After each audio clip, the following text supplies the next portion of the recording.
A very good evening to one and all present here. I am Meghna Datta, and it gives me immense pleasure to be your host this evening.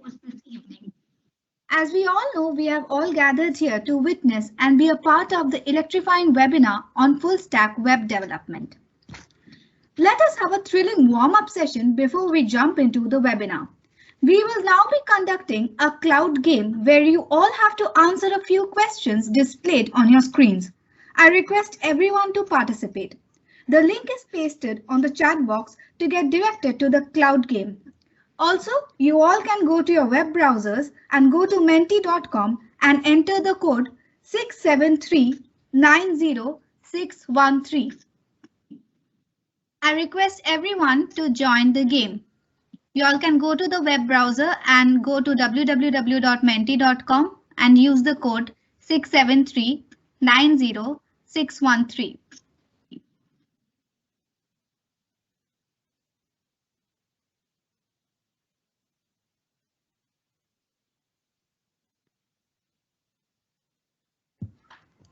Okay, so we have the first question in front of us. The fundamental HTML block is known as. So we have already started receiving some answers. I request everyone to answer and make the cloud big one.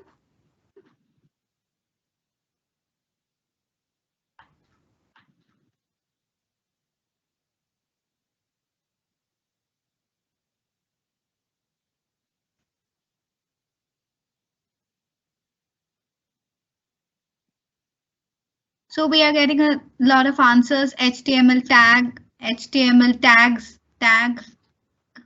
Everyone can participate.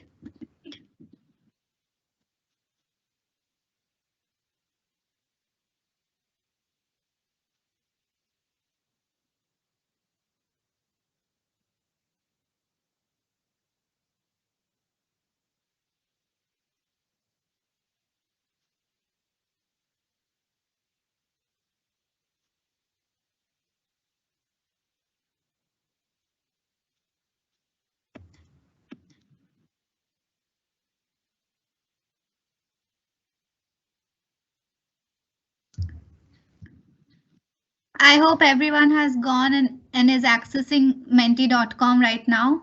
I think we can see 26 members. We can have a few more responses.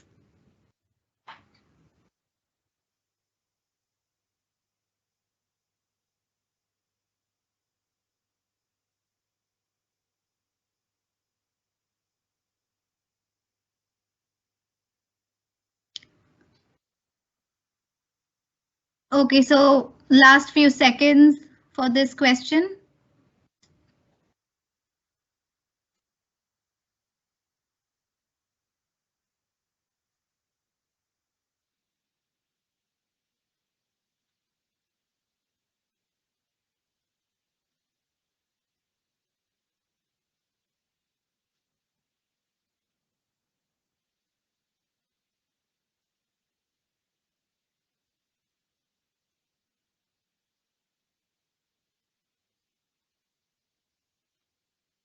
Okay, so now we have the next question on our screens.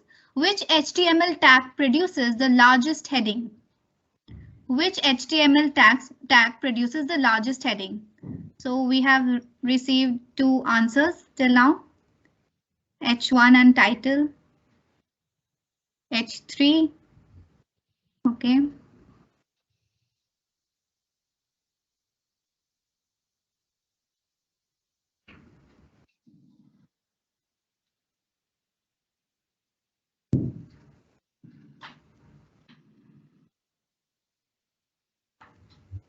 So we are receiving quite a few responses.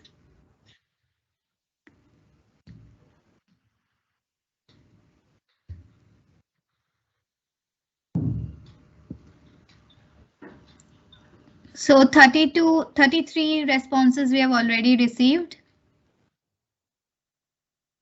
We can have some more.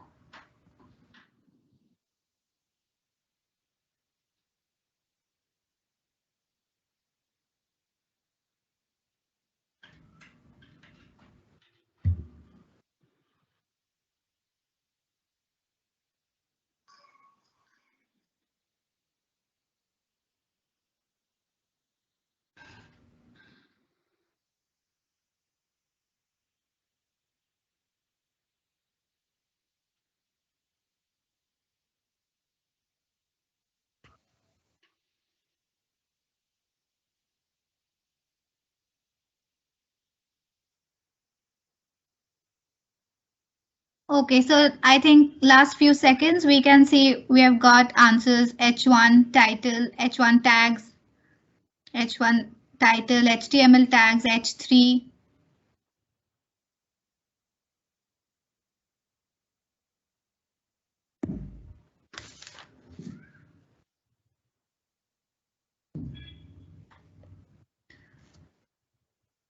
Okay, so I'm sure you all have enjoyed the game and are quite energized by now.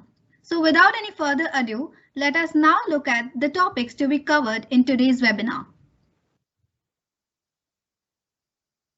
They are website and the anatomy, software developmental lifecycle, introduction to web development, roadmap to becoming a full stack web developer, what is MERN stack and mean stack. Now I would like to call upon my co-host Harkirat to carry on. Thank you. Good evening, everyone. So this webinar has been sponsored by Skill Vertex in collaboration with ACM Student Chapter at VITAP. Skill Vertex is a company in Bangalore which provides courses and placement programs to graduating students. Let us now know some insights about Skill Vertex. Goal of Skill Vertex. Skill Vertex is an innovative organization with a goal to impart the aspiring learners with rigorous training and appropriate exposure for a promising future. They provide an existence where you can find your energy and transform it into your vocation. In this program, you'll experience live interactive sessions, mentor assistance, internship opportunities, hands-on projects, LMS access, and multiple recognized certifications. It will ensure your skills for the bright future ahead of you. Vision and mission of Skill Vertex. Its vision is to empower the youth of future with a load of opportunities and help you build a completely certain and assured foundation to stake guarantee on your skills for a brilliant future that awaits. Its mission is to endow the mentees with skills in compliance with the emerging market requirements to make you industry ready.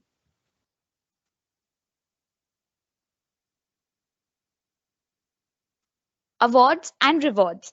Shortly after the web talk, you will be assigned a small task based on the development of full stack, which will be discussed during the web.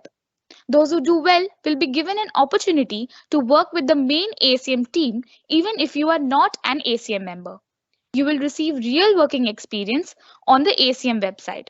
Your work and dedication won't go in vain as you will be given 3 free paid internships with 8,000 each, and this reward will be based on your responses.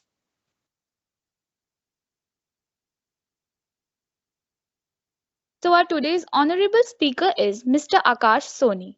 He is the co-founder of CraveDigi Studios, wherein CraveDigi is a digital creations company which provides all kinds of technical services to other businesses. He is a blogger as well as a YouTuber and has a YouTube channel named Sony's Chronicles. He has a bunch of never-ending skills like in that of Java, C, C++, MySQL, JSP, MongoDB, etc. and etc. Presently, he is the Product Management Executive and Associate Instructor at MERN Stack and Cybersecurity at SkillVertex. So let us now welcome Mr. Akash Soni to start the webinar. So please. Yes, good evening, everyone.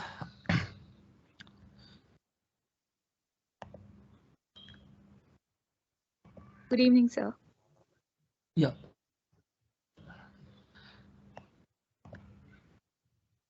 Hope my screen is visible. Yes, sir. Yes, sir.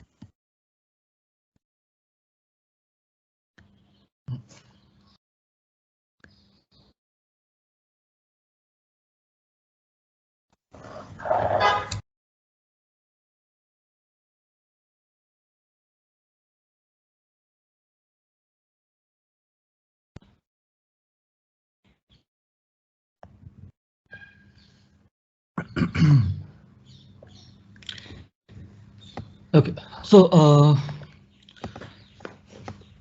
Yeah, so guys, today we'll be, learning about, what is web development and what is full stack web development. Because see, whenever you enter into a market and, just type web development, right? So there are a lot of tools that comes up. Okay, you can do design a website using HTML, CSS, JavaScript, the basics, or you can using your Python, your Java, and other tools. Okay, but the thing is that the website that you design here, okay, so there are two types of websites that are available. Okay, one of them is called as your normal websites, okay, like your static websites, your dynamic websites, and the other one is called your web applications, okay, wherein you are running the applications on the internet. Okay, so that the entire fundamental, the entire architecture of the system changes.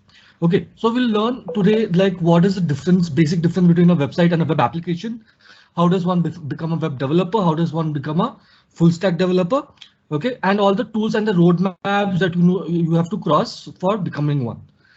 Okay, so I hope this is a really informative session for you all. And if you have any doubts, you can ask me at the end of the session. Okay, so to start off, you need to first understand where the internet started. Okay, so back in 1980s, okay, so we had something called as ARPANET. Okay, so ARPANET was a general network which connected your 4 military bases in the United States. Okay, so your California military base and the other 3 surrounding ones. So from there, it spread across like in another 9 years by 1989, it spread to over 2 continents. Okay, so then your intercontinental communication was established. Okay, so but this was not happening on the public level, like the general public did not have access to this. This is all militarized.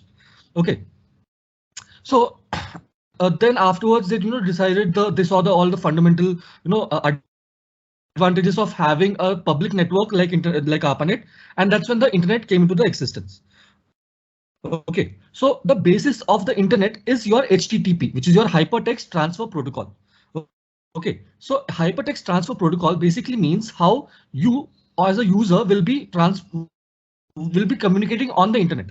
Okay, so when you open Google Chrome, okay, and you search for anything, okay, let's say you search for Google, so you find links, okay, the blue color links, right, and you have a certain description about it that comes up. Okay, so that link that you see there is called as a hyperlink. Okay, so when you click on that, you are transported to another page, okay, another page or another website. Okay, so that transportation of you as a user from one page to another is handled by your hypertext transfer protocol. Okay, so to program these websites, to program these communications on the internet, we had your basic tool that we had, which is your HTML, your hypertext transfer, hypertext markup language. Okay, so what was done here was you had only a few tags. Like right now, there are a lot of updates that came into your HTML, but back then in your 1980s, I'm speaking. Okay, so back then HTML was very primitive. Okay, it only had functionalities to display paragraph or add a little formatting like making it bold, making it underlined. Okay, and your main thing was your hyperlinks. Okay, using your anchor tags. Okay, you are able to link one page on the internet to another. Okay, so that's when this entire revolution started, wherein you had an intercommunication between various pages, and there was a lot of communication gap that was being filled because even the intercontinental communication was being filled. Okay, so people from US were able to communicate with people in Europe. Okay, and this was not happening before that. Okay, so after this slide, let's jump into what web development is. Okay, so web development is a process of creating websites and web applications. Okay, so web development covers both websites and web applications. Now it depends on what tools you're using to develop them. Okay, now if you use simple HTML, CSS, PHP, and JavaScript, okay, these are the 4 basic tools which you come across as a web developer. Okay, so these 4 tools are the basis. Okay, even if you want to become a web application developer, right, you have to learn these 4 tools because this is the basics, and you will have to use this in application development also. Okay, so here when you take HTML, CSS, PHP, and JavaScript, right, so they are all fundamentals. Okay, HTML is used for giving a structure to your web page. Okay, CSS is used for styling your web page. Okay, JavaScript is used for adding functionality to your web page, and PHP is used for your backend programming, your server programming, wherein you can like suppose if you fill some data into the front end. Okay, if it's a calculator website. Okay, so you're calculating something, let's say EMI. So you enter the data, you enter all your data there, but it's not, the calculation is not happening there. Okay, whatever data you enter there, right, it's being transported to the server. Okay, the server has a PHP machine that is working there, and that is programmed to calculate the output and then returns the output to the front end. Okay, so that's how your websites work. Okay, so your websites have two parts. It has a front end, which is used for only displaying information, and it has a back end, which is used for processing information. Okay. Now, okay. So now see, web development and web designing, when you take into picture, so these are two different, very different concepts. Okay, web development is all about building the website, whereas designing is more into the graphical aspects of your website, your viewing aspects, wherein you do not use any tools like HTML or all that to design the website. You use your Adobe Photoshop, okay, and all those Illustrator tools, the designing tools basically. Okay, you use designing tools to create a design of how your website should look like. Okay, the reason we do this is, suppose now let's say to program a web page, it takes like 1 day or 2 days. Okay, it's for a small web page, but to perform the same operation, just to design it on a Adobe Studio, you'll just take like 20 to 30 minutes. Okay, so that's why the coding aspects bring a lot of hard work. Okay, whereas designing is not very hard work. Okay, so what happens there? When you first design your website, right, then it becomes easier for the development part, because you know what you need to develop. Okay, now if you do not design your website, you directly get into development, then you do not know which color to put, what will be the size of my logo, what will be the size of my text boxes, nothing. Okay, so you'll have to do a lot of trial and error in your coding aspect, and that will become a little messy because again the coding is involved. Okay, wherein if you're designing it, you just need to slide the color bar and it will change the color. You just have to change the font size and it will change the size of the element. Okay, so again, web development and web designing is a different are two different aspects, and web designing has to be performed before your web development. Okay, so as a web designer, you will be someone called like a UI UX designer, okay, or a graphic designer. So those are the people who work as a web designer role. Okay, and when they complete the design and that design is forwarded to the web developer, and then they start programming the websites. Okay, now, like I said, any website has two aspects. Okay, it has a front end, which is the what the user sees, and it has a back end wherein the user is not able to see it, but it is where all the processing is happening. Okay, so for front end development, you have tools like HTML and CSS, which is the most basic tools, and then you have JavaScript for adding functionalities, and then other tools like your React, Angular, Vue, and all these are your JavaScript frameworks. Okay, so they are all responsible for front end development. Whereas for back end development, you need a programming aspect. Okay, so you have PHP, which stands for PHP Hypertext Processor. Okay, then you have again JavaScript, Python, Java, and other programming languages. Okay, so you have .NET and all that. Okay, so to understand how your websites are built using these tools, right? Okay, so there's a simple example which you have in like let's say a building. You want to construct a building. Okay, so there is a step involved in constructing a building, right? So first you have to lay the foundation. You have to lay the structure of the building using pillars and all that. Then you use the bricks to give a nice design to it. Okay, so same thing here. When you use HTML, right, you want to first provide a structure to your web page. Okay, you want to tell, yeah, this should be here, this should be there, this is this, it should be this size and that size. Okay, that is done using your HTML. Then CSS comes into the picture, and you then decide how the web page will look like. Okay, so which color it should be, what size it should be. Okay, how it should show the animations and all that. Okay, so that is done using your CSS. And then at the end, you use JavaScript to add functionalities, like how you have a building, but you need the water to flow through the taps. Okay, so to make that water flow through the taps here in your web development, you have JavaScript, wherein it is enabling your events, your communication between various elements in the HTML. Like let's say if you have a button, if you want to click that button, then something else should happen in the page. Okay, so that is all done using your JavaScript, which enables functionality in your websites. Okay, to take this image here, it is a very simple example of how HTML, CSS, and JavaScript works. Okay, so now let's say this is a basic general content of your Amazon web page. Okay, Amazon login page when you go. So this is what the actual content is then. Okay, so you have Amazon a name written, then you have your account, then dash and then help, sign in and all that. Okay, so this is the normal text. But when you enclose this Amazon into your HTML block, okay, which block you want to add is like a button. You can see here you want to add it like a button. So you have to enclose it within your button tags, and that will create a button here. Then similarly, your account help, you have to enclose it within your anchor tags. Okay, using your anchor tags, then when you can see it becomes blue in color, which means that it is now a hyperlink. Okay, similarly, sign in here. Sign in here, you want to display it in a whatever content is there that you want to display on a website, right? You have to enclose it within your HTML tags. Okay, that will give the structure to your website. Okay.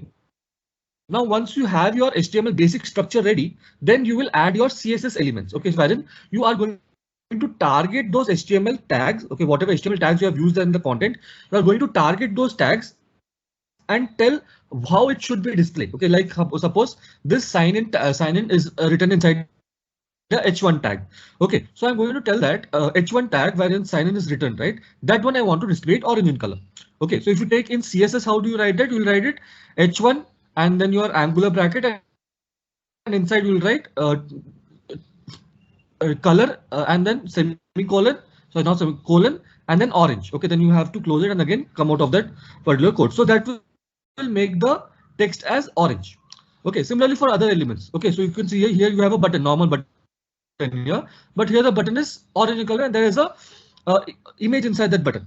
Okay, and also the button is curved on the end. So you have various CSS properties, like you have your border radius, your background color, adding images and all that. So various functionalities are there. So whatever formatting has to be done for your website, that is all handled by your CSS there. Okay, now here's when JavaScript comes into picture. Now suppose when you type your name here, when you type your passwords here, once you click on the button, then something should happen. Okay, it should trigger something. Okay, so that the data goes into the backend and it is processed and seen whether the username and password is matched.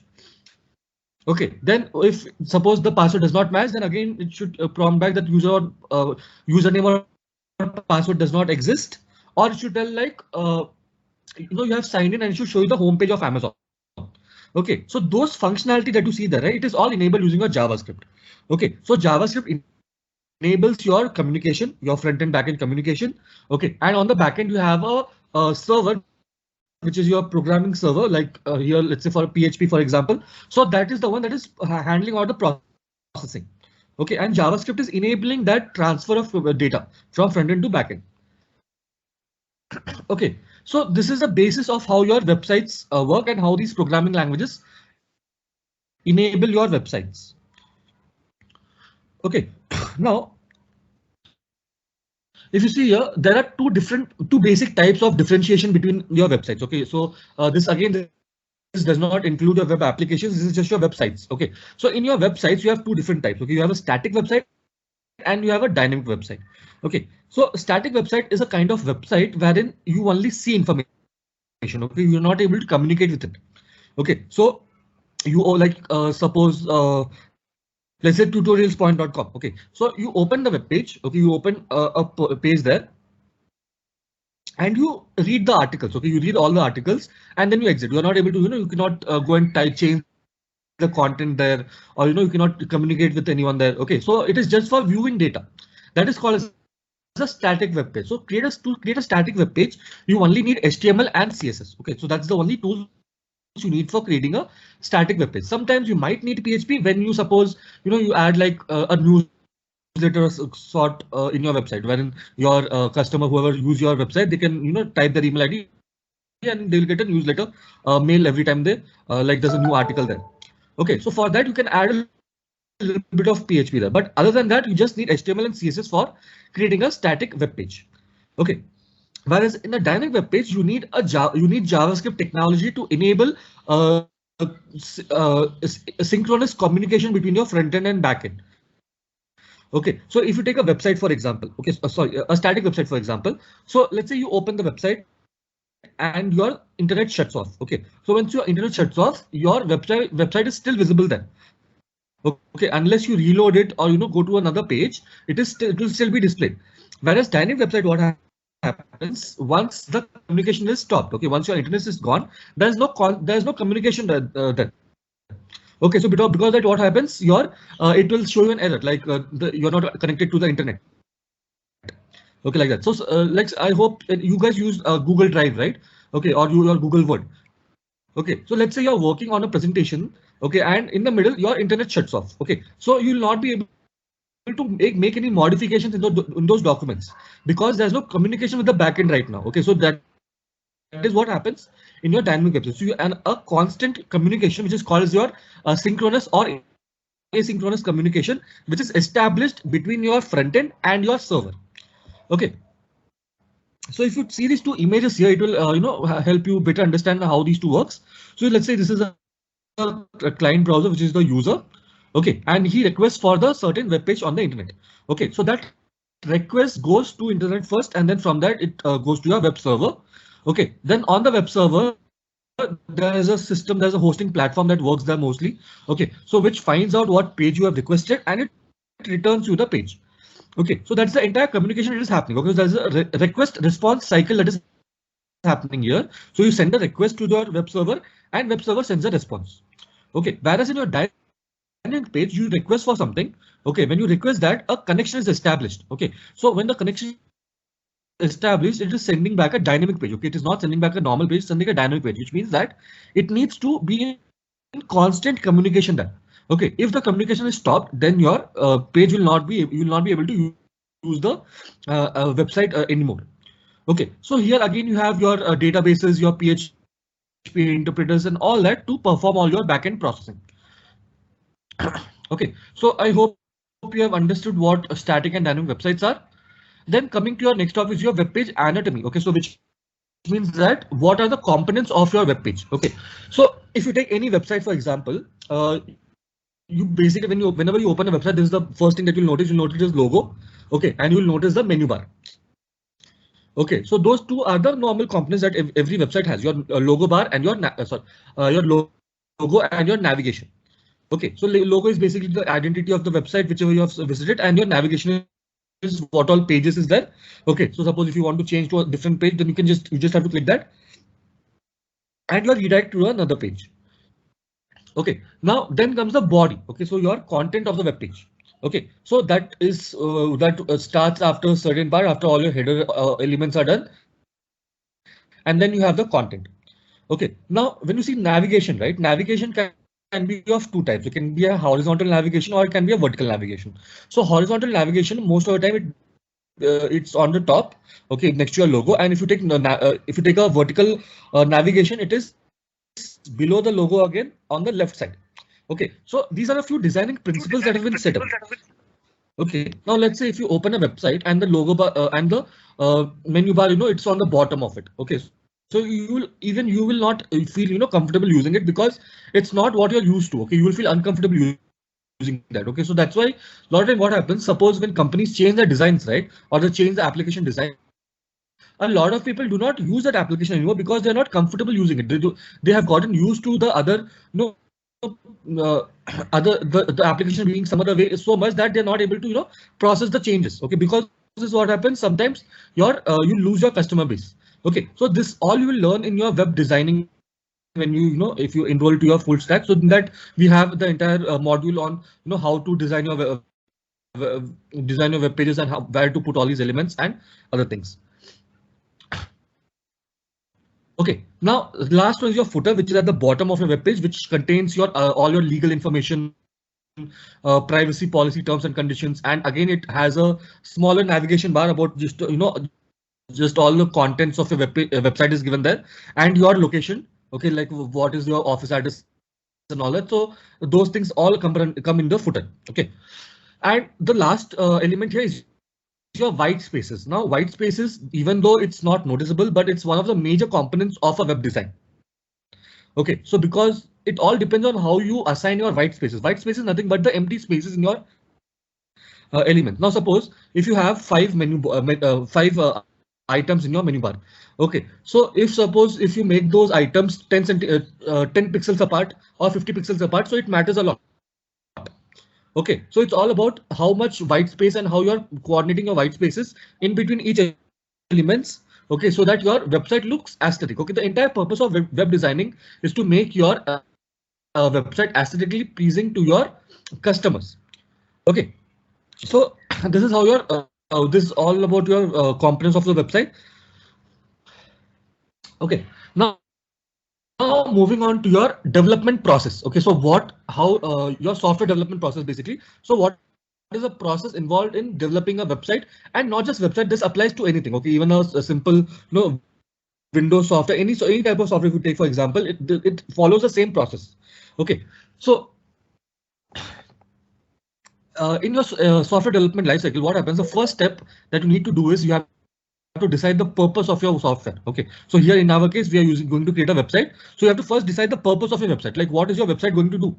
Okay, so once you have decided, like, yeah, suppose I'm building a blood bank system. Okay, so I want to build a system where the people can come and look for blood, whatever they require, and even people can come and donate like find out where they can donate blood. So it's like an entire blood bank system I want to create.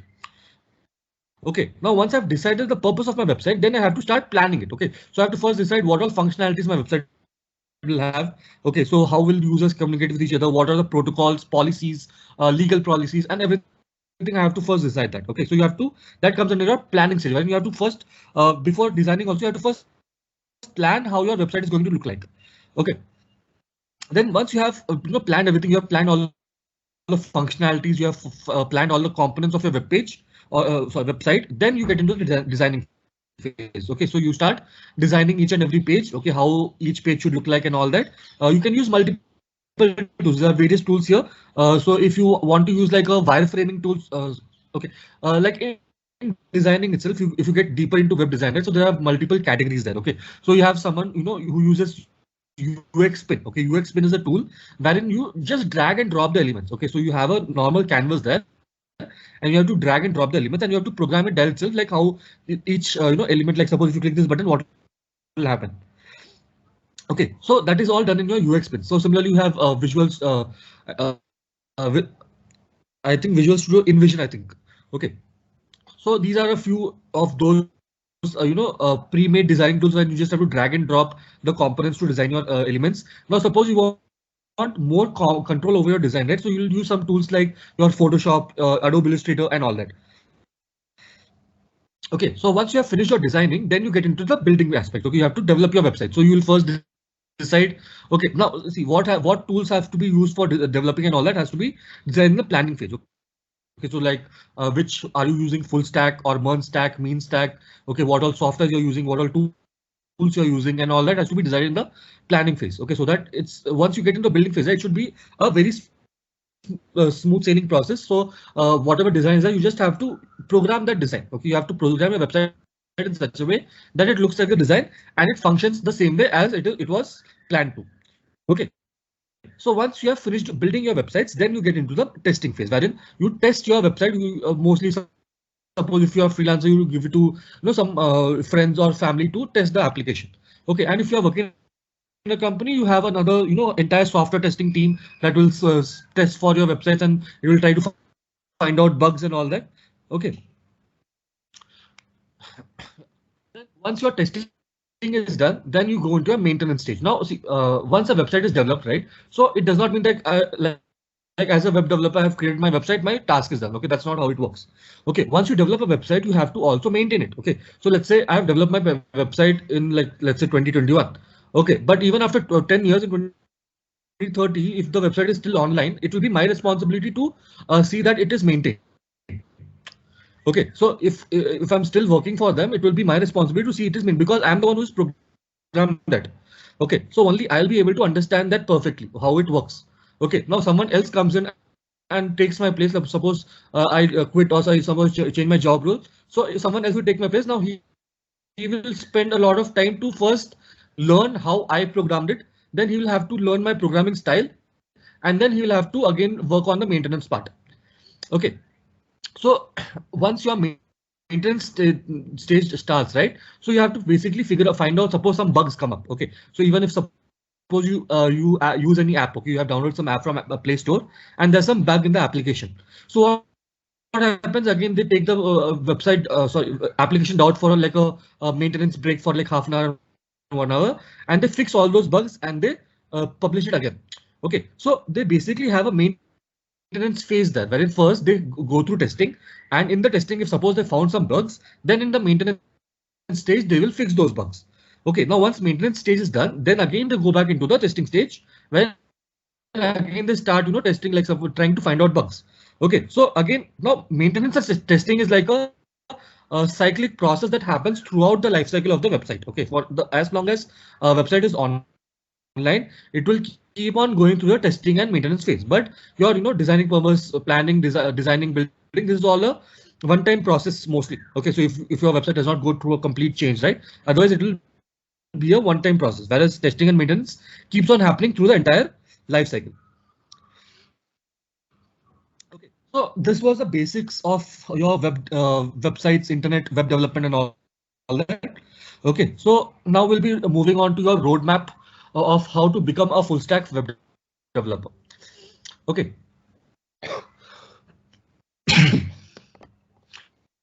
Now, to become a full stack web developer, right, you need a basic understanding of 3 tools. Okay, you need HTML, CSS, and your JavaScript.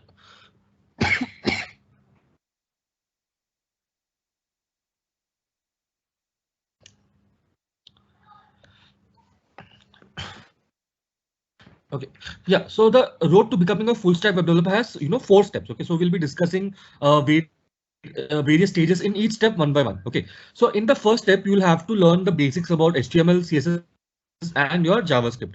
Okay, so this will allow you to create your static web pages that are responsive. Okay, so you have to first like HTML, you have to learn about your HTTP protocols and all that, then CSS properties and how to make a responsive CSS website, and then your JavaScript, you have JavaScript and your ECMAScript.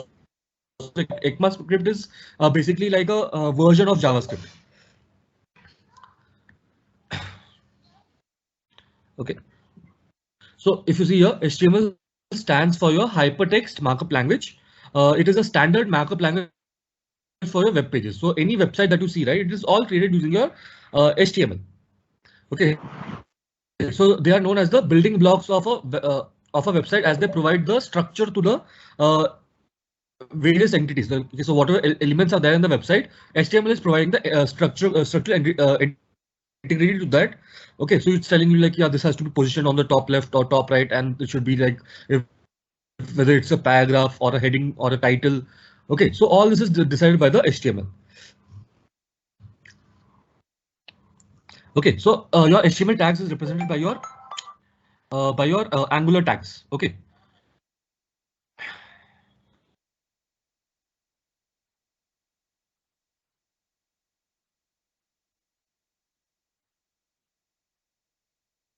Okay, so this is the structure of a HTML page that you write here. Okay, so now when you're programming HTML, right?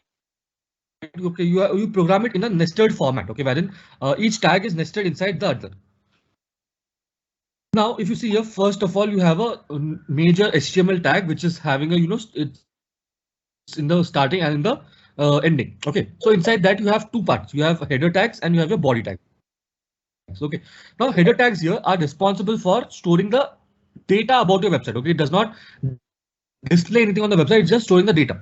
Okay, whereas body tag is responsible for displaying data on the website. Okay, so you can see inside body tags you have various tags like header tags, paragraph tags, then other tags you'll have like images, anchor tags, and all that.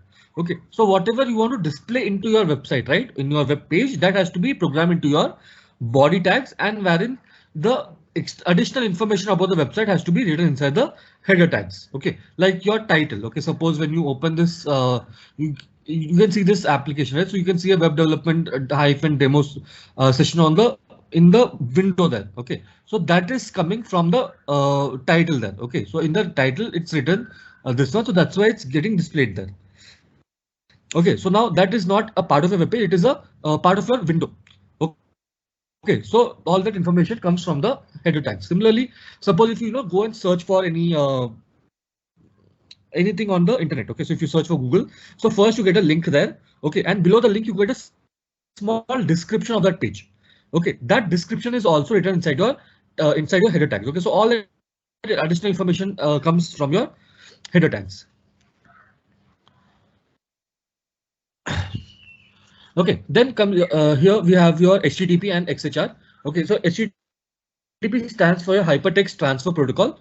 This basically facilitates communication between your servers on which your websites are hosted and your web clients like your Chrome, Internet Explorer, Firefox, and all that. So to establish communication between the users frontend and your web server.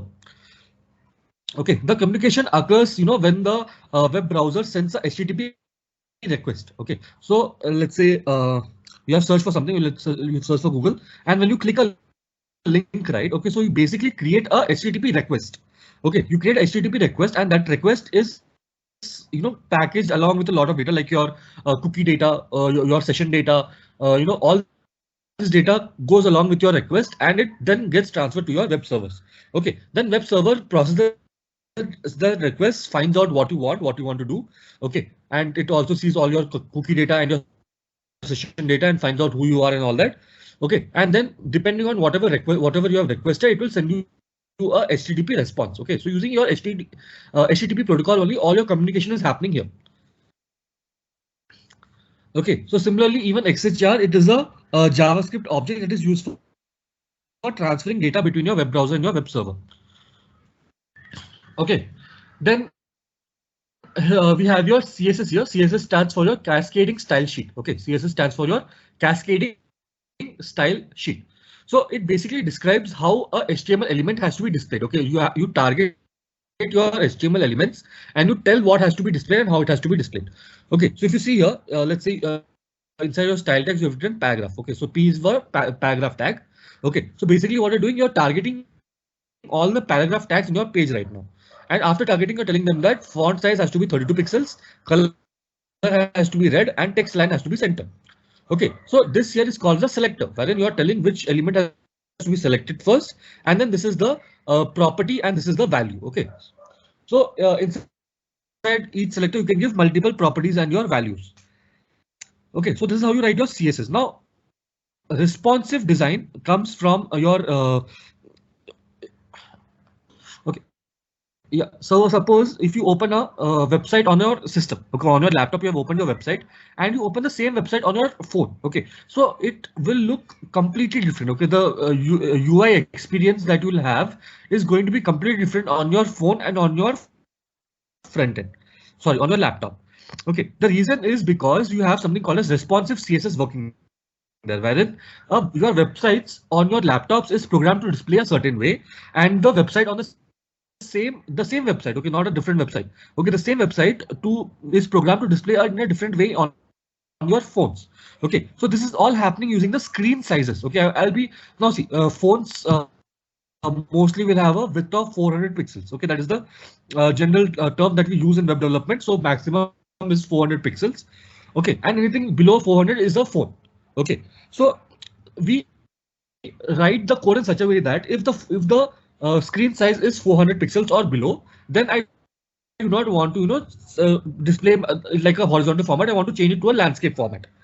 Okay, or the portrait format basically. Okay, so the website will be basically changed from landscape into your portrait.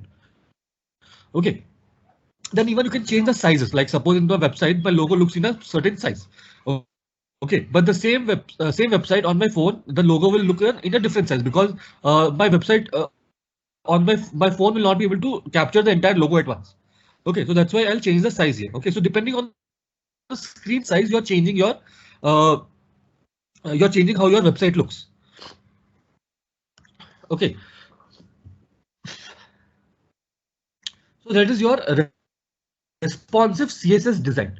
Okay, then comes your JavaScript here. So JavaScript is known as the programming language of the web. Okay, because whenever you download any Chrome, right, whenever you download any browser, okay, so JavaScript always comes packaged along with your browsers. The reason being, JavaScript is the very basis of how your internet was built to communicate. Okay, see, HTML is used for only displaying data in the front end, but communication is established between those HTML pages using your JavaScript. Okay, so that's why JavaScript is known as the programming language of the web. JavaScript is basically a scripting language. Okay, wherein see, programming language and script language, the only difference is that programming language you have a compiled, interpreted, and all those types, wherein you check for errors and all that. Whereas in JavaScript, there is no way to check any errors. The only way is to check errors in your front end. Okay, suppose you have performed, you have told JavaScript that suppose if this button is clicked, A has to be printed. Now suppose it does not print A, which means that there's an error. Okay, that's the only way to find that. So scripting languages are usually not as advanced as your programming languages, like how you have Java, C++. It's not as advanced, okay, because it, like suppose if you write a file to calculate two numbers, okay, so the file size, okay, file size for that particular application on a Java will, let's say, be 10 MB, but on the same application on JavaScript will be 1 MB, because it's a very integrated language. It's a very easy language to learn. Okay, so there's no data types and all here. You do not have to define your data types here. Okay, so there's just one type of data type, and depending on what value assigned. Suppose if you write some numbers there, so it becomes an integer data type. If you write some text there, it will become a text data type. Okay. So JavaScript is not only used for backend or front end or anything. So it is used. It's like a all rounder. Okay, it can be used for front end development, backend development, server side development. Establishing communication between servers and all that. So everything it can do. Okay, so the reason there's a lot of tools in JavaScript that we have named differently, because JavaScript is such a huge concept. So learning all of them was different. So we have made segregations, like we have something called as Ajax, we have JSON. So JSON is more into the JavaScript part, but with the database aspects. Okay, whereas Ajax is your JavaScript, but with your communication aspects, wherein it is communicating data. Okay. So ECMAScript will be coming to ECMAScript now. So, ECMAScript or ES5. Okay, so also known as JavaScript. So 5. This is the latest version of your JavaScript that was released back in 2009. Okay, so this has your features like it can perform client-side validation. It can manipulate your HTML pages. Okay, let's say if using my HTML I've written hello world, and using my JavaScript I can change that text and display something else.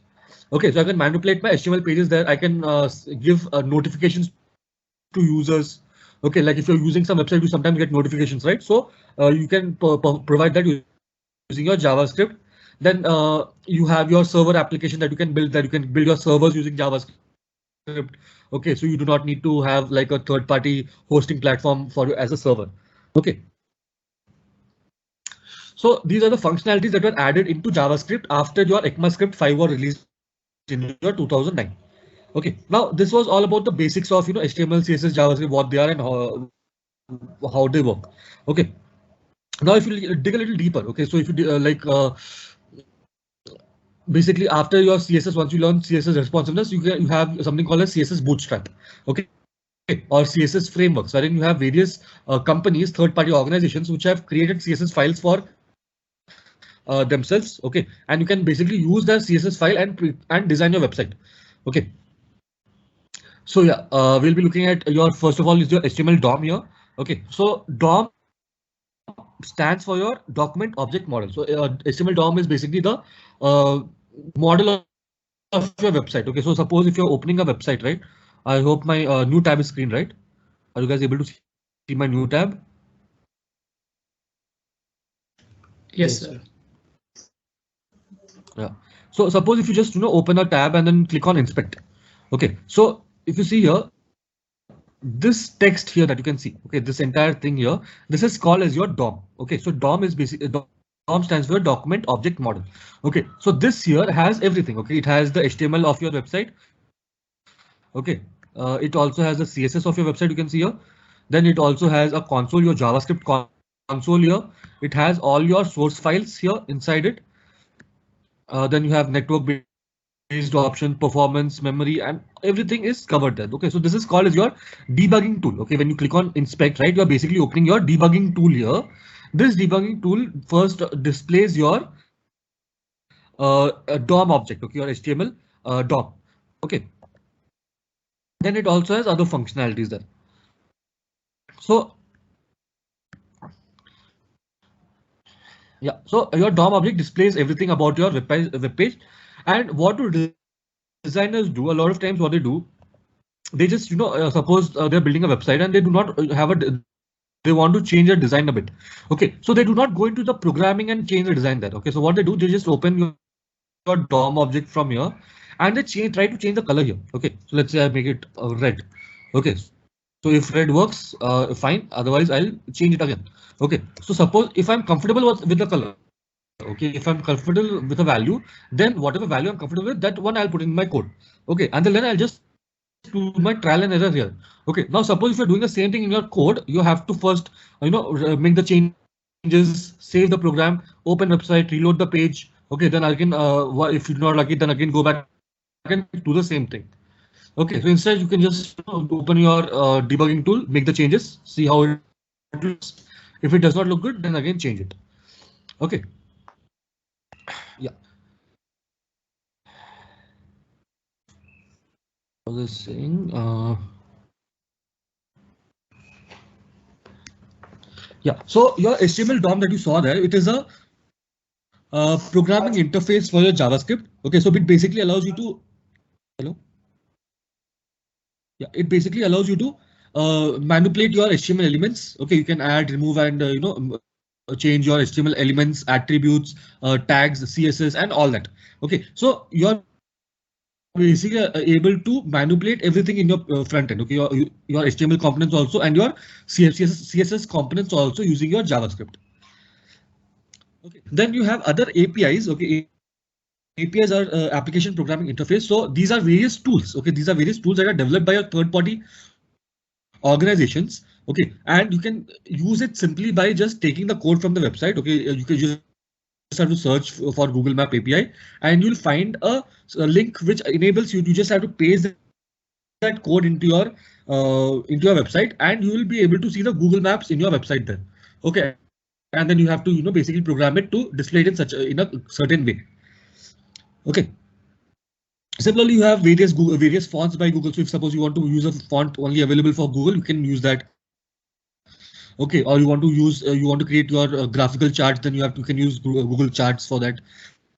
Okay, so there are various APIs available. Then coming to your XML here. Yeah, XML again, like I said, you can see here JavaScript is again. Yeah, JavaScript was again divided into parts because it at once it cannot cover everything. Okay, so you have XML, JSON, AJAX, and all other aspects. So one by one, we'll see what each of them are. So first is your XML. Okay, XML stands for your extensible markup language. Okay, so the reason we use XML is because if you take HTML for example. Okay, so HTML was first created back in 1991. Okay, in 1991 there was not a lot of change. That was not a lot of functionalities in your HTML. Okay, so HTML went through a lot of changes like 1991, 1993, 1995, 1997. 4 updates came out, but nothing happened. Then I think around in 2000 something, 2001 or 2002, XHTML came out. Okay, XHTML was a combination of your XML and your HTML. So what that allowed you to create your own tags. Okay, so because of that, there were a lot of pre-made tags like your paragraph tag and all these tags, right? A lot of these tags came up at that time. Okay, so back in XHTML, if you take XHTML had around 109 tags available. Okay, which are being used regularly by people. Whereas in 2012, okay, now see, this was again XHTML, even though it was new, but it was still again back in 2002. Okay, and internet has changed so much since then. Okay, you have right now you have IoT,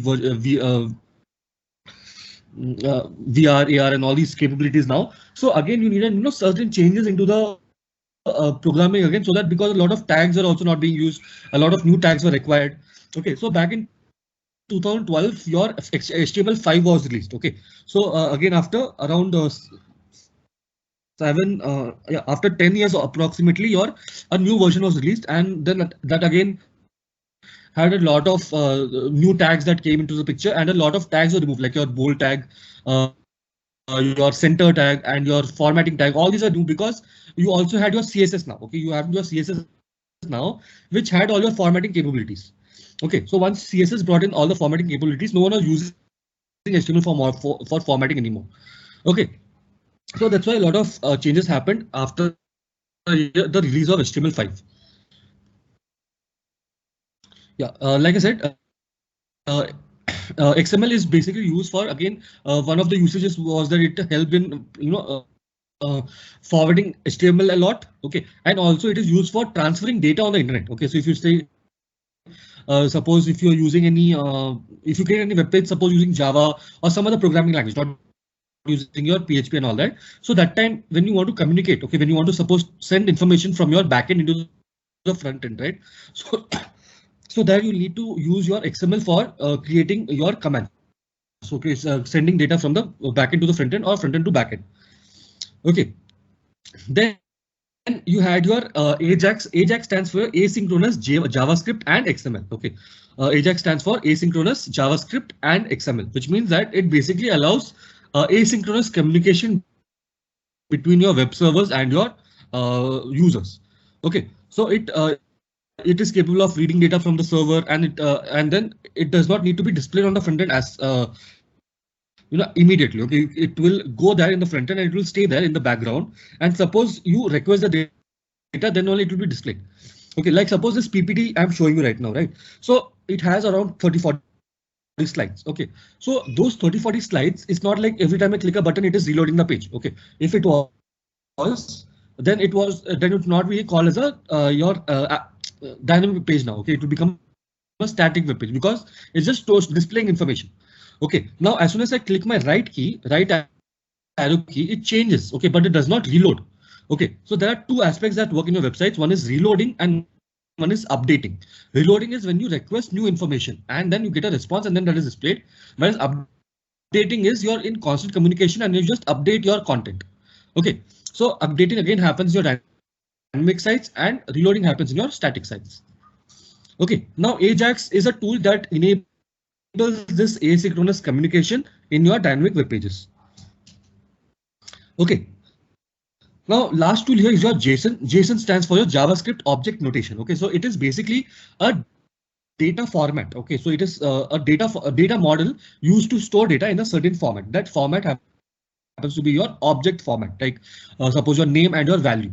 Okay, so let's say I'm storing some student information. Okay, so in my object, I'll store it like this. Okay, so like say name colon and the student's name, then ID colon and the student's ID. Okay, then marks colon, and then I'll open another object, and inside that I'll write subject. Okay, which like maths, then marks in maths and all that. So that is a JavaScript object format in which your data is stored in a nested format. Okay, so your data is nested inside each other, and you can have multiple data. So if you see here JSON data format.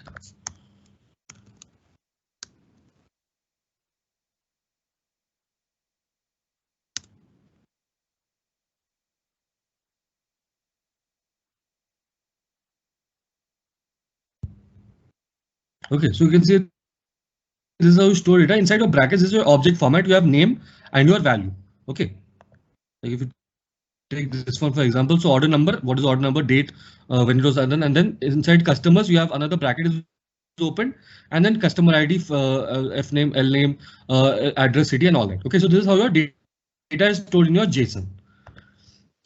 Okay, so your JSON, again, like I said, JavaScript is the language of the internet. Okay, so again, for any data to transfer on the internet, it needs to be in your JavaScript format, which is your JSON format. Okay.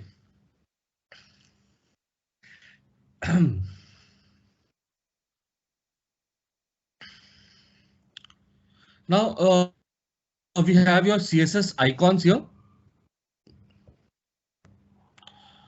Okay, so in Java, again in CSS, like I said, you have other frameworks. Okay, so what these frameworks do? Okay, these frameworks, like you have CSS Bootstrap, Font Awesome, Fort Awesome. So these are basically third-party applications that create a CSS style of their own.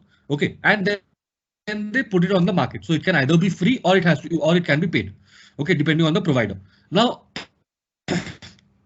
that provider, what it does, he creates like a default, like a general setting of that particular application. Like let's say logos, for example. Okay, so he creates logos for everything. Okay, so if you see here, let's say Bootstrap icons.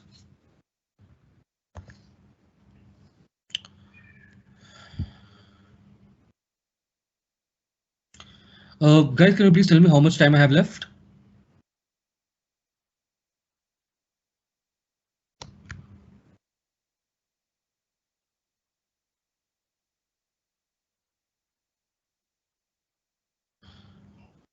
So you may take your time. Okay, so like you can see. Okay, so you can see here now these are the certain icons. Suppose you want to add an alarm clock into your application. So if you click on this, you get the entire code for this. Okay, you can see here. You get the code, so you have to add this into your HTML code. Okay, you have to add this into your CSS aspect in your header tag. You'll have to add that. Okay, or you can download the SVG file and then you can add it into your application. Okay, so there are various ways in which you can do that. Okay. So these are again, these are all properties that come from these third-party CSS tools. Okay, suppose you want to see how this works, right? Let's just open. Okay, wait.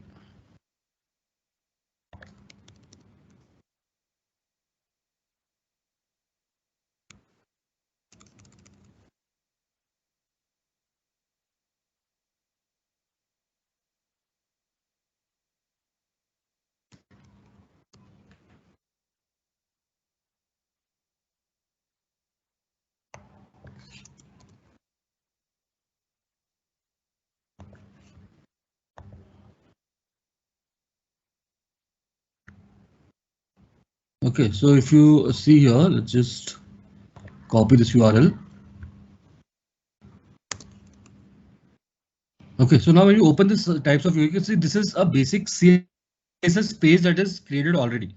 Okay, so this CSS page is already available. Now what you can do is you can take this link and import it into your file. Okay, now again, HTML is again used for programming and linking pages. Okay, so it's very easy to link your CSS page, whichever is on the internet, to your web page.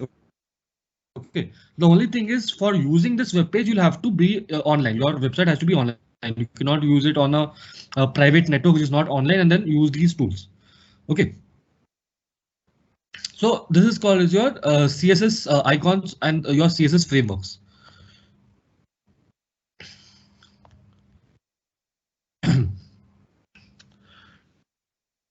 Now again, not just in CSS, you also have frameworks in your JavaScript. Okay, so in your third step, you'll be learning about your various frameworks. The reason we'll be learning frameworks is because HTML, CSS, PHP, JavaScript is the basics. Okay, so it does not allow you that much functionality, but it allows you to like create a web page in such a manner that you do not miss out anything. Okay, but suppose you want to add more features, like so that's what happened with your Facebook. Okay, now Facebook, it was released I think back in 2004. Okay, that's when the application had started, the new application using your the new application using your internet had started. Okay, and the thing about that application was it was very primitive. Okay, so if you go to archive.org, right? Archive.org is basically a website that stores older version of your websites. Okay, so if you go on that website and search for Facebook and you search for a search for how it looked like back in 2004 2006, so that time it used to look very common.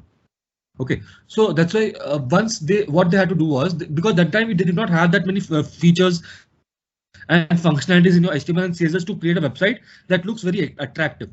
Okay, so what they did, they created their own programming language called as React.js. Okay, many of you would have heard React.js. So it was created by Facebook to program their own website. Okay, because they wanted an application that looks very pretty, but they are not able to do that with the tools they already had. Okay, so they created their own tools using the JavaScript. So basically what now see, JavaScript here is a open source programming language. So no one has ownership of that. It is open source, available to everyone, and anyone can modify it. Okay, now same way what did Facebook did, they downloaded JavaScript and they just took the front-end capabilities. They did not want to create their servers, or they did not want JSON or Ajax or anything. They just need the front-end capabilities of JavaScript. Okay, so they took that and they again added some more functionalities on their own. Okay, and then package it to become your React.js that we use today. Okay, so this is how your frameworks work. Now React.js is a front end, it is a framework that is used to beautify your front end. Whereas similarly, you have other front end frameworks like you have AngularJS. AngularJS is more about the data. Okay, it's more about the functionality of the front end. Okay, not about the appearance. Similarly, you have Vue.js. Vue.js is like a combination of your React and your Angular, and it is also easier to program. Okay. Yeah, so these are a few JavaScript frameworks. Now, JavaScript frameworks is not about just your front end. Now, like I said, JavaScript is capable of everything. Okay, your front end development, back end development, server development, everything. So for back end, we have Express.js. Okay, Express.js is a framework for designing your APIs, for creating your APIs. Then you have Node.js, which is used for creating your servers, programming your servers. Okay, then you have Mongoose for database capabilities and communication with MongoDB. Okay, so these are all the frameworks that were created from your JavaScript. Okay, so it's important to learn like a stack of frameworks now. Okay, that's what we'll be digging into now. So after these frameworks, we want to learn about the various stacks. Okay, so let's say if you're using a merge stack or a mean stack, so there are various components that are involved. Okay, so let's first look at the backend first, and then we'll be looking at your merge stack and your mean stack. Okay, now every web developer must it's important for him to understand HTML, CSS, and your JavaScript. Okay, because see, even though if a web developer on a general basis means the entire website has to be programmed, but still, if you take any companies, right, when they hire for web development, they mostly look for the front end development like HTML, CSS, and all that, and backend will be handled by like a backend developer or a programmer. Okay, so again, if you take backend capabilities of a website, they are completely different from what you have on a front end. Okay, so you have PHP here, which is used for your backend programming. Okay, then you have various databases that needs to be programmed there. Okay, like it can be a relational database using SQL, or it can be a non-relational database using MongoDB.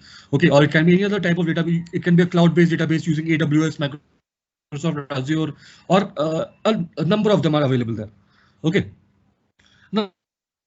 Now see, full stack also, if you take for example, it can be of different types. Okay, full stack can either be like a general full stack wherein it uses tools that are not derived from JavaScript.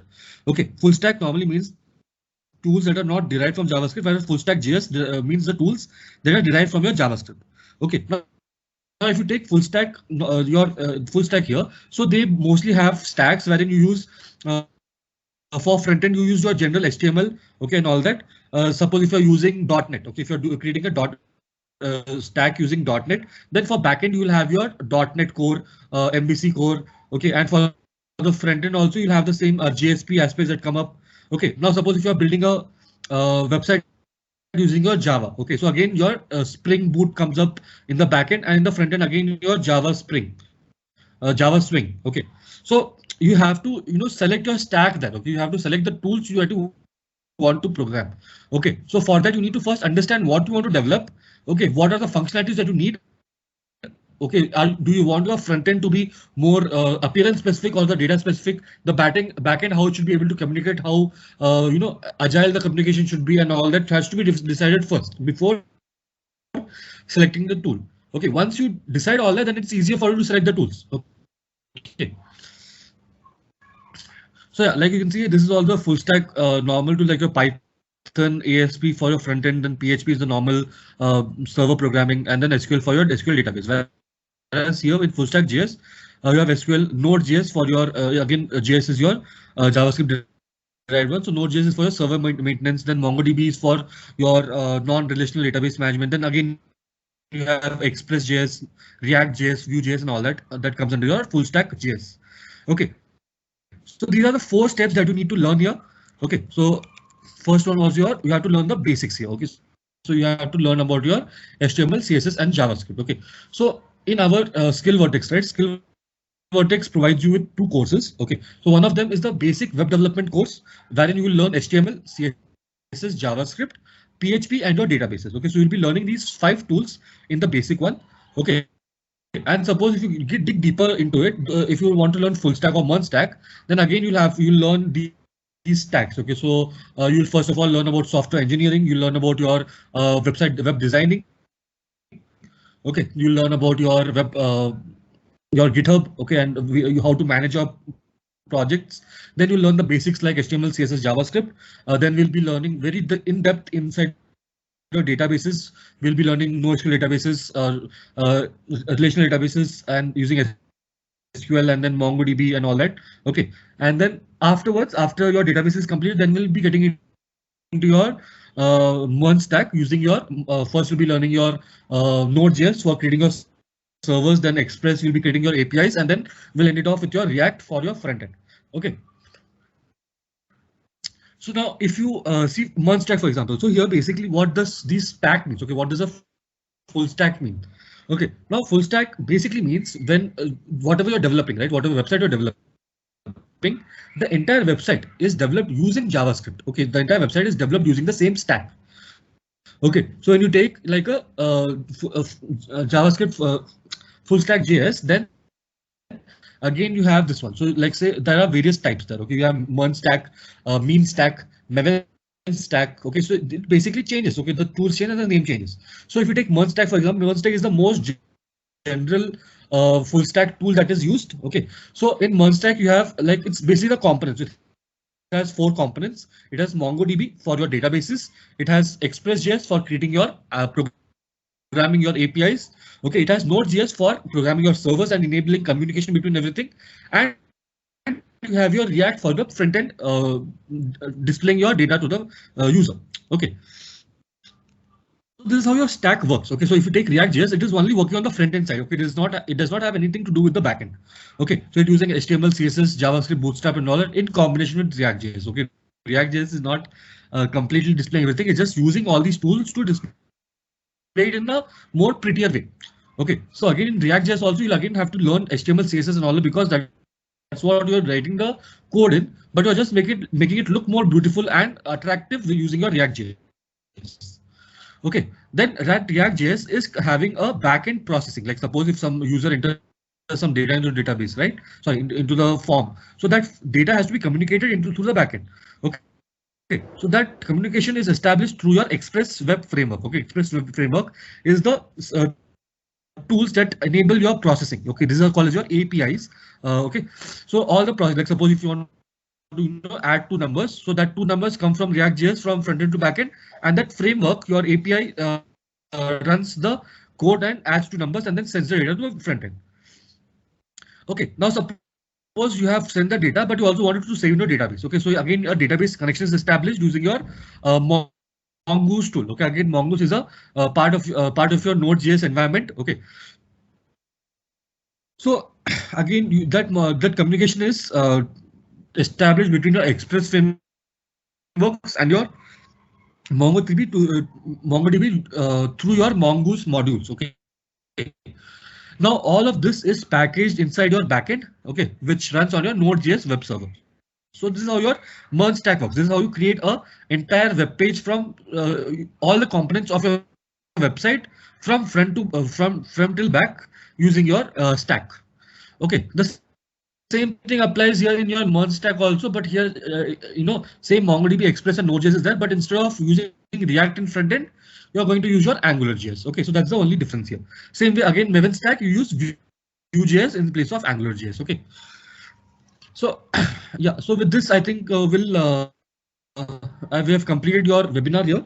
Okay, so the session is open for any questions. If you have any doubts in any of the topics, just let me know which slide that you had your doubt in, and we'll move back to that same slide.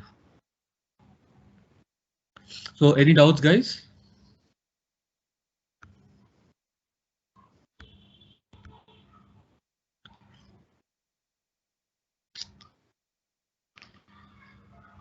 Sir, there's a question in the chat box asked by Bhavya that states, what are the recommended I'm not able sources? to see the chat box. I'm not sure. Yes, sir, I am dictating it to you, which states that what are the recommended sources with which they can master each of these steps one by one. Okay. So first you need to learn the basics. Okay, you need to learn the HTML, CSS, and your HTML, CSS. Okay, that's the most basic one. So using HTML, CSS, at least you get that confidence to build a website. Okay, so HTML and CSS is not very tough to learn. Okay, you just need to understand how the tools work. Okay, sorry, how the tags work. Okay, so let's say I'll just show you a program. Let me shift my screen. Okay, any other questions, guys?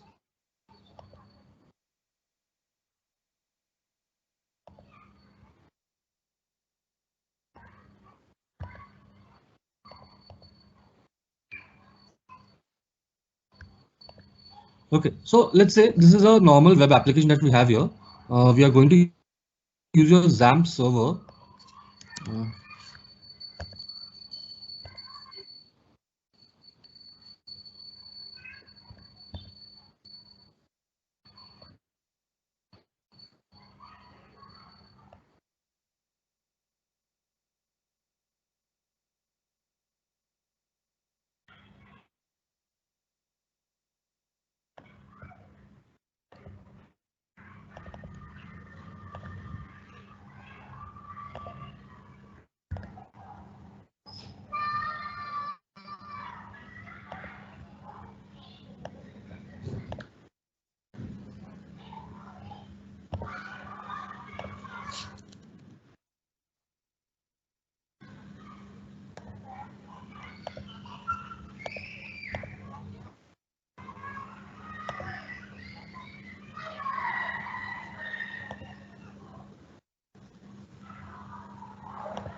There's some issue with the server, so I will not be able to show you the application, but I'll show you the program that we have here.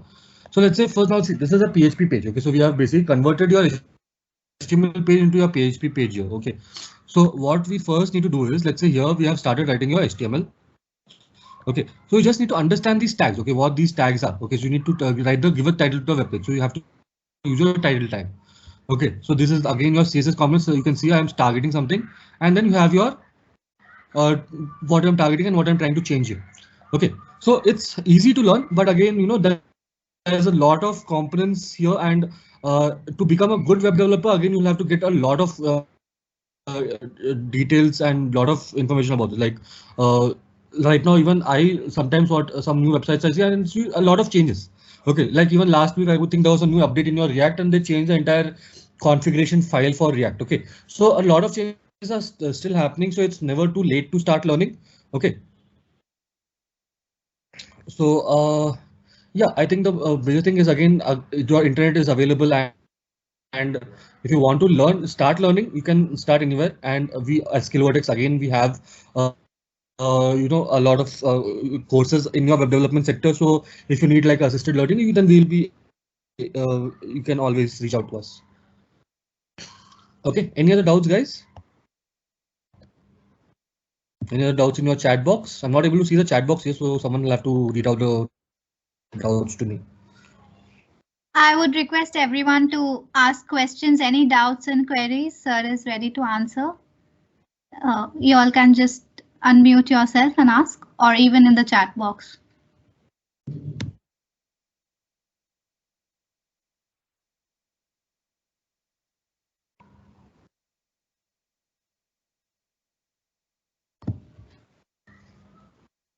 Okay, since no one is having any questions, thank you, sir, for your amazing presentation. We promise that we gathered a lot of information from this and will also implement it in our lives. We are glad to have you with us, sir. Thank you. Now I would like Meghna to take over and continue with the event. Thank you. Now I would like to call upon Likita Chaudhary, a member of the Tech Department from the ACM Student Chapter, to give us more information about the assignment to be shared with you all today.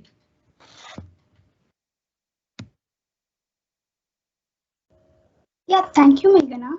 Coming to the assignment as we discussed earlier, so the instructions for the assignment is given below are 6 questions, 3 of which are based on web development and in other 3 on UI UX.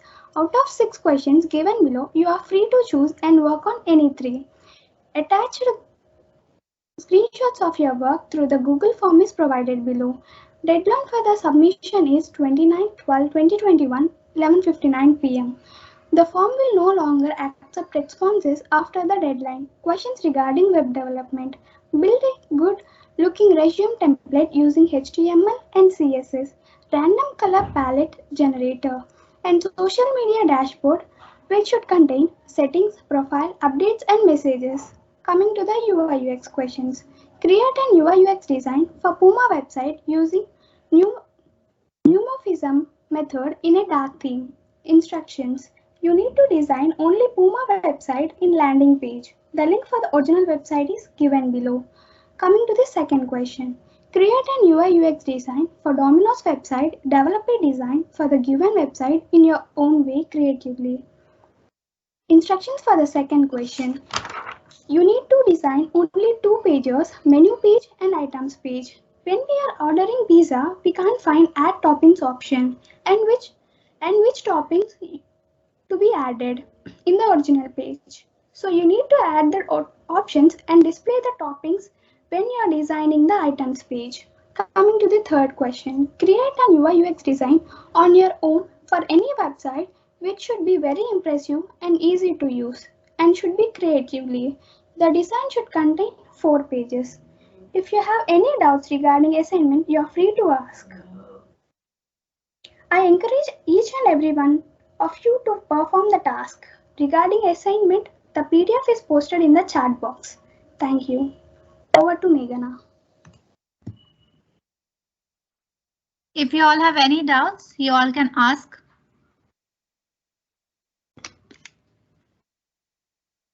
Okay, so moving on.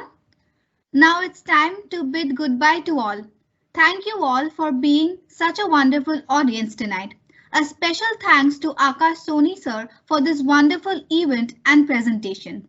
We all are obliged to have you sir with us today. On this note, thanking Lord Almighty, I hope everyone stays safe. Thank you all for joining tonight. Also, do not forget to follow us on our social media handles like Instagram, LinkedIn, Facebook, Discord, and YouTube. All the links are already available on your screen and also displayed in the chat box. Please access them and follow us. Thank you all. Good day.